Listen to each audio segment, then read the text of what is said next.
This is the fourth video in a video series about information literacy and is presented by the Charles T. Jones Leadership Library at Central Penn College. In this video, you will learn how to evaluate information and its source. Are you able to identify the main ideas of your sources and summarize them? As you read a source, look for the author's main idea.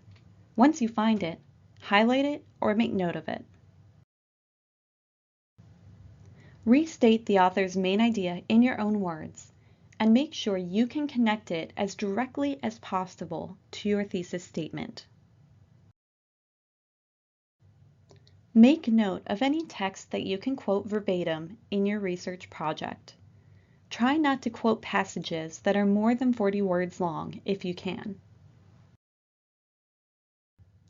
As you read a source, you should evaluate the content of the source and also where it came from. Use the CRAP test to evaluate the currency, relevance, accuracy, authority, and purpose of each source. The CRAP test is currently covered in Central Penn's English Composition 2 course. Analyze the logic of arguments being made. Also, consider what methods the author used to draw their conclusions.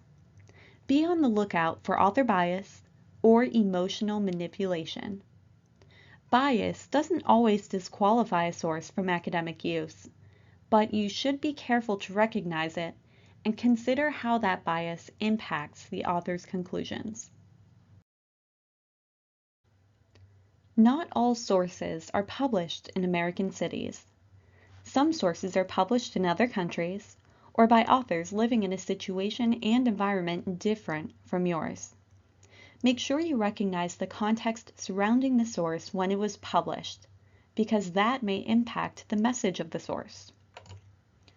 Also, investigate the reputation of the publication. Some journals, publishers, organizations, or authors are held in higher esteem than others by the professional community. If you have questions about evaluating sources, contact the library.